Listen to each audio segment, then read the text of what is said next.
আজকে সরকার গঠন করার পর 9-10 মাস পরেও আমার বাড়িতে আমি থাকতে পারবো না, আমার বাড়ি আক্রমণ করবে বৈষম্য বিরোধীর নামে, এনসিপির নামে। এটা যদি সরকার কন্ট্রোল না করতে পারে তাহলে আইন শৃঙ্খলা পরিস্থিতি কোথায় গিয়ে দাঁড়িয়েছে এখান থেকে কল্পনা করা যায়। একটি সরকার রাস্তা বের হলে সেই মানুষটা নিরাপদে রাস্তা দিয়ে চলাচল করতে পারবে না, মব জাস্টিসের কথা বলে লুটপাট করবে, ভাঙচুর করবে, ঢাকা শহরের মানুষের বাড়িতে গিয়ে লুটপাট করার জন্য চাঁদা দাবি করবে, আর আইন শৃঙ্খলা বাহিনী যথাযথ ব্যবস্থা তাৎক্ষণিকভাবে নিতে পারবে না বা নিবে না। এটা খুবই দুঃখজনক, খুবই দুঃখজনক। এরকমটি হইলে এই দেশের মানুষ যাবে কোথায়? যারা প্রধান উপদেষ্টা, আমরা বলতে চাই না যে এই দেশের সংবিধানে অন্তর্বর্তীকালীন সরকার বলতে কোনো ব্যবস্থা নাই। মহামান্য রাষ্ট্রপতি যখন আর্টিকেল 106 এর সংবিধানের অধীনে রেফারেন্সে পাঠান, সেই রেফারেন্সে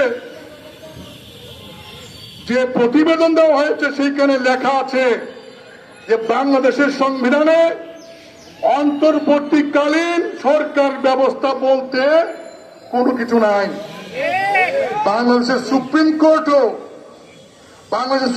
কোর্ট সংবিধানের ব্যাখ্যা করতে পারেন, কিন্তু সংবিধানের যে জিনিস নাই সেটা তারা করতে পারেন না।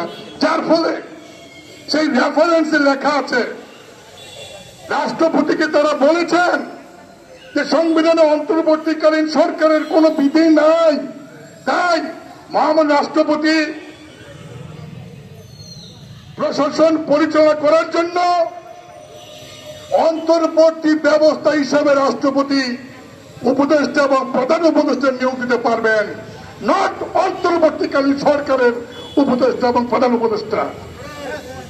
আমি এটা ডকুমেন্টারি যে প্রতিবেদন, যে রিপোর্ট সুপ্রিম কোর্টে রেফারেন্সে পাঠানো হয়েছিল, সেইখানে স্পষ্ট লেখা আছে রাষ্ট্রপতি সাময়িক ব্যবস্থা হিসাবে অন্তর্বর্তীকালীন উপদেষ্টা নিয়োগ করতে পারবেন, মানে রাষ্ট্রপতির উপদেষ্টা, না সরকারের। তারপর আমরা এই প্রশ্নে যেতে চাই না, কারণ সরকারের প্রতি আমরা আস্থা রাখতে চেয়েছিলাম, কিন্তু আমরা জানি না আমাদের কি অপরাধ। আমাদের অপরাধ থাকলে ব্যবস্থা নেন, কিন্তু আমাদের নিরাপত্তা আমি বাড়িতে থাকতে পারবো না, এটা তো হতে পারে না। কিছু সংখ্যক লোক ছাত্র নামদারি এবং নব্য দলের নামের কথা বলে যা ইচ্ছে তা করবে, যাতে এই কারণে অন্তর্বর্তীকালীন সরকারের উপর এই দেশের মানুষ আস্থা ভরসা দিন দিন নষ্ট হয়ে যাচ্ছে। এখন তো আমরা বলতে পারি, যারা প্রধান উপদেষ্টা বিএনপি সহ যে সমস্ত দল ডিসেম্বরের মধ্যে নির্বাচন চায়, আমরা জানি না তারা কি বলবেন। তো জাতীয় পার্টির পক্ষ থেকে আমরা বলছি, অন্তর্বর্তীকালীন সরকার নির্বাচন করতে পারবেন,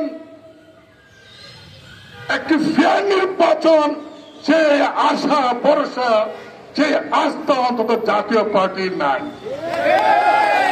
আমরা এই লক্ষণ দেখতে পাচ্ছি না।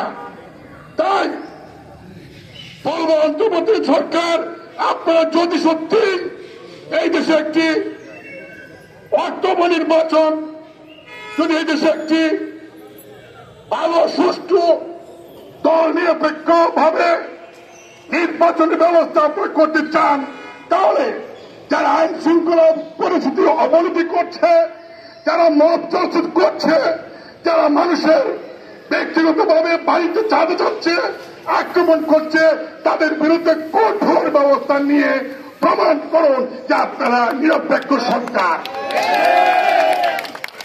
আমরা আজকে জিএম কাদের বাড়িতে যে আক্রমণ, তার তীব্র নিন্দা জানাই। ওয়ালটন আবারও মিলিয়নিয়ার অফারে ওয়ালটন ফ্রিজ কিনে আপনিও হয়ে যেতে পারেন মিলিয়নিয়ার। মিলিনিয়ার ছড়াছড়ি দেশ জুড়ে, এটা শুধু ওয়ালটেনই পারে।